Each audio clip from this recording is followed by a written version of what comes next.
sama ng araw tapos yung palkon na talo yung kalapati ko na naman mga kalabas. Ikaw ang gusto isawan. Nanggagalit talaga ako. Tara.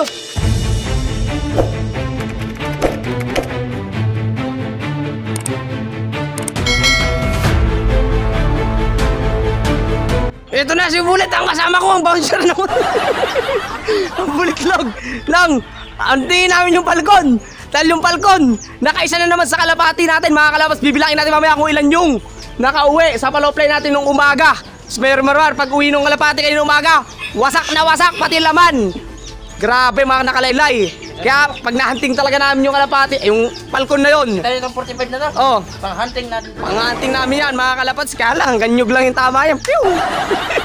Ngayong araw, bago nyo ipakita at bago namin ipasilip yung kalapating na palkon, ahango muna kami, mag-harvest kami ni Bullet ng Inakay mga kalabas. Nasa ganon, madagdagan na naman yung madalihin ng palkon sa aming loop mga kalabas. Marmar talaga. Hindi lang naman kadali yung palkon sa atin kasi huntingin ko na ngayon. Ano yung ting? Kalabas so kukunin lang namin ni Bullet and then iakyat natin doon sa flyer stop. So 6 to. Bali ilan lang pala kasi kay Buraot king yung iba. Yung isa rito kay Buraot, saka isa doon kay Buraot. So dito sa baba, sa atin yan mga kalabas, yung pinasuksok sa atin ni Buraot na 4 na singseng. Kaya lang yung isa na doon na sa taas. So yung iba dyan, ilalagay na natin pati kay Buraot. Sa ganun, matutunan silang kumain mag-isa. Kaya kunin mo na Bullet and 3, 2, 1, pew!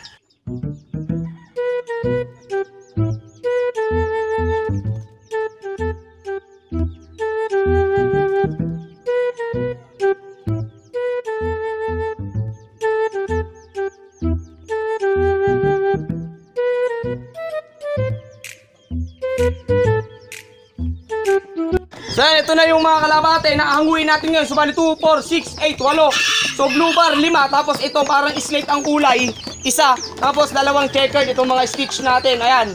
Para naman lang sitaw na ilalako sa palengke mga kalapate. So umuulan na naman, umaambon-ambon.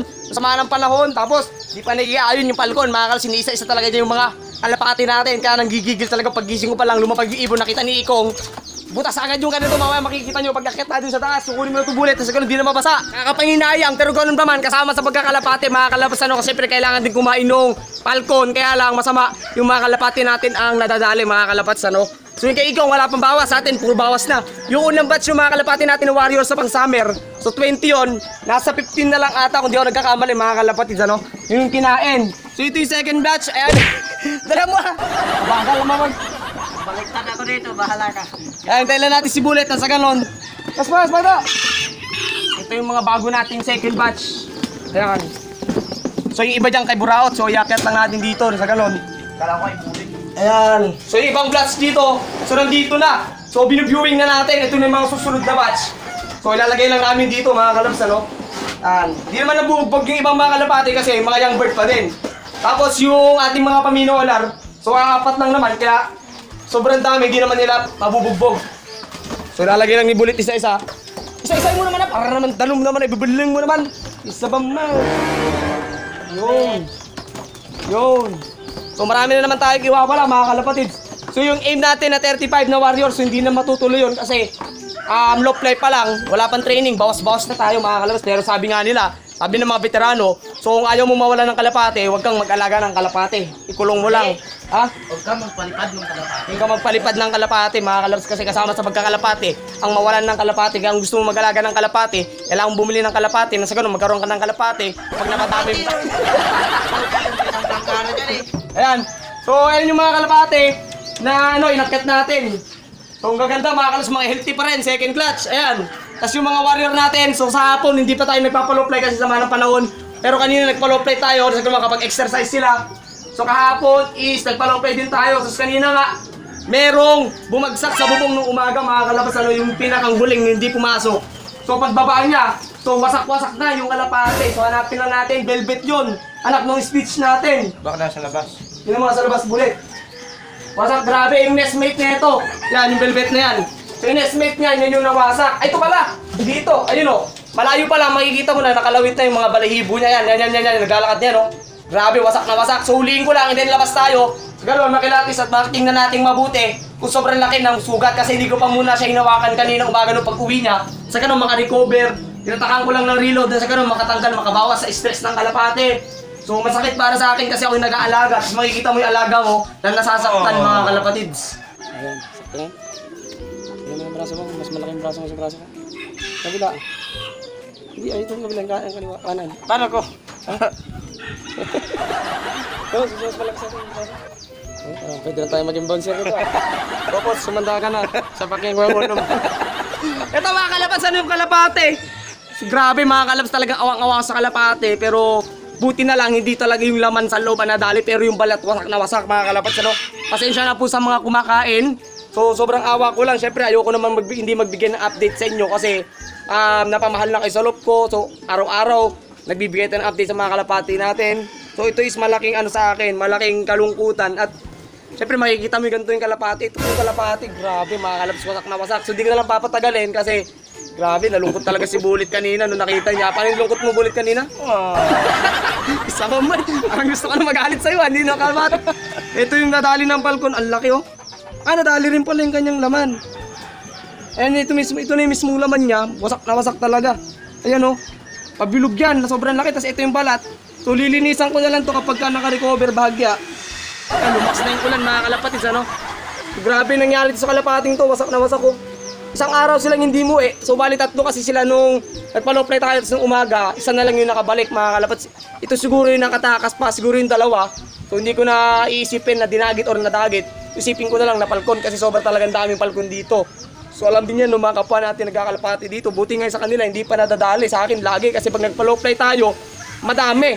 So kasagsagan naman ng may dumating mga kalapatids. Sila? Yon, kasi pag marami, nakikita ng palkon, mas madami siyang mahuhuli, mas madali siya makakauli ng pagkain niya. Unlike sa mga dalawa, tatlo, mas mabilis makakalipad. So kasi sila, sama-sama, kumpul-kumpulan. So yun talaga yung mahirap kapag sobrang dami. Tapos dito sa amin mapuno pa kasi probinsya. Grabe. Tapos ito pa yung nangyari sa likod. Ayun, halata pa rin sa may paa niya na may sugat din. And dito sa likod, feeling ko natanggal lang naman yung balahibo dito. Ayan o. Kasi meron siyang lamat ng dugo, pero ito talaga yung pinakamaluba nung pagdating nung nakita ni Ikong. Si Ikong talaga una nakita ng umaga, then nung tinawag niya ako, totoo nga, wasak sabi niya. Ayan o, laki, grabe. Ito na ata yung pinakamalaking dadali ng palkon sa mga kalapati ko. So, pinagpapahinga ko lang, alin? Meron pang mas malaki dyan. Ayun sa ganito. Ayun yung entry ni Don, mga kalapatids. Pero ito malaki pa din, ayan o. Huwag mo nang bukratin na. Hindi naman. Tatanggalin ko na lang siguro to, sa ganon, tatahiin ko yung balat, ipagdidikit lang natin. Pero hindi ko na ipapakita sa inyo kasi baka madali tayo ni YouTube mga kalapats, ano? Grabe, ang laki. So pagpapahingin ko na, di ko na tatagalan. Sa ganon, makarecover siya kasi sayang naman kung di natin i-recover. Pero kayang-kaya nitong ibon kasi healthy naman at the same time, nasa condition pa naman sila mga kalapatids. Lang. May kalapatids na dagit! Ha? May dagit! Dagit. Dalawa! Saan? Pero may kalapati dito, dalawa mga kalapats, ano? Ayan o! Kay Ikong ata to. Ito yan ano? Okay. Andito sa loob natin yung kalapati. Subukan natin papasukin tapos tagitin natin. Ano color na eh? Sa kanya yan? Yung mga huling badge. Ang ganda ng off-color niya o yan o. Tapos yung mga pang-summer niyan, dyan na mga kalapats, ano? Nandito sa loob natin, dalawa, kala ko akin. Kala ko bumalik, hawakan mo at papasukin natin. Sige. Tulak mo dahan-dahan. Sige, yan atas na isa. Papasok na isa. Ayan, sige. Yan, dinagit na namin kalapati ni ano. Ikong. Oh. Sige. Yun, pasok. Isa pa. Yun! Dagit! Dalawa mga kalapats, ano? So wala dyan ba si Ikong? Andiyan wala ba dyan? Andiyan? Wala. Ay, sarado yung bahay nila. So hindi natin sasabihin na yung kalapati niya is Pagaw. Pagaw pala. Kala ko meron pa isa. So hindi natin sasabihin agad-agad. Nakita natin kung magagalit. Alright? Pero ayoko na siyang i-prank mga kalapats kasi nakakatakot. So yung isa niyang kalapati, di ko alam kung ditrank ni Bulit. Isang buwan na niyang hindi nilabas. Natagit pa natin. So balik tayo sa topic natin. Ulihin ko lang yung kalapati na tagitan sa gano'n. May balik natin yung lakas sa gano'n. Yung kalapati makalipad ulit na maayos. Time. So bago tayo magtapos mga kalapats, so meron dumating dito na package galing sa LBC. Ayan, kay Sir Mendoza, Ronel, Sebastian ng Malolos City. So sila sir yung nagbigay nung chicken na libro natin mga kalapats dun sa may tindahan, sa may poultry supply. So ito is, ayan, nabuksan ko na siya kanina. Mga DVD siya, yung mga may bilog na CD. So uso to nung araw. So more on about siya sa racing pigeon, kaya lang yung iba, ayan, hindi yung iningatan nung nag-deliver saka yung parcel. Ayan, nadurog na yung iba sir. Ito na po yung pinadala nyo, galing pa to ng UK. Ayan o, puro mga about sa racing pigeon. Yung isa nandun sa laptop. Tapos ilang piraso to? 1, 2, Ilan yung bullet? 1, 2, 3, 4, 5, 6 na piraso na DVD. Ayan, yun yung mga pinapanood natin tuwing gabi, mga kalapats, ano? So makakakuha tayo dito ng mga diskarte, mga tips about sa mga taga-alaga ng kalapate, sa mga nag-champion ng kalapate. So nandito sila Brian Jefferson, Keith Morgan, tapos sila Sir Chris Gordon, ayan. Tapos itong ayan, Roger Taylor Baderham, Australia Violet, ayan. Green D Gibbons, ayan, saka si Rob Wallis, ayan. Tapos ito yung pinakamaganda, yung Pigeon Race Secret of Champion. So dito na natin mapanood yung mga diskarte. So makakakuha tayo dito ng idea sa mga technique. So magagamit natin, pwede nating apply sa pag-aalaga, lalo na sa pagkakarera ng kalapate, mga kalapatid. So ang dami nito, 6. So maraming salamat po sir sa pag-deliver na ito. Sa dami na nagkakalapate, kami pa po yung napili ninyo. Which is na kailangan din namin, mga kalapatid, na maging, kami kasi mga nag-aaral, maging bouncer. Talaki ng katawan ni Bullet, mga kalasano. Tatabi ko to. So remembrance sa akin, syempre, galing pa ng ibang bansa. And syempre, tatabi ko kasi may sentimental value kapag may mga binibigay sa akin na ganito, na hindi ko naman hiningi kung saan nilang binigay, mga kalapatid, ano. So dito na rin natin tatapusin yung video natin today. Takpan mo na, Bullet. Ayan. 3, 2, 1. And huwag niyong kalimutan, suportahan Batang Bukid, mga kalapatid, yung mga pinantuhan namin nila Bullet nung isang araw. Tapos yung vlog din natin kahapon. And sila Sir Kawasaki Lop TV, Judo Sairo TV, si Sir Kawasaki Lop TV na nakabidyo ko namin kagabi. Tapos si Sir Project Ace Vlog. At the same time, yung mga tropa nating kalapatids and pigeon vlogger all over the world, mga kalapatids, ng gandong kila Idol Brown G Kaburukuto, kila Idol Ryzen, kila Sir Ken Malayo Lop TV, mga kalapatids. Maraming salamat sa panonood. Happy flying, and huwag nyo kalimutan subscribe channel ko sa aking bagong channel ni Bugoy. Ano ba ang bagong channel, Ben? Ako si Bugoy Netoy. Ako si Bugoy Netoy, mga kalapatids. Subscribe nyo, supportan nyo ulit sana. So naka 7K na siya doon. So sana yung 7K is sana may subscribe nyo ulit kay Bugoy bilang support at pagtulong sa pamilya niya. Maraming salamat po. Happy flying, and Kinastahan. pinastaan ni Bullet, mga kalapatids. Kalakas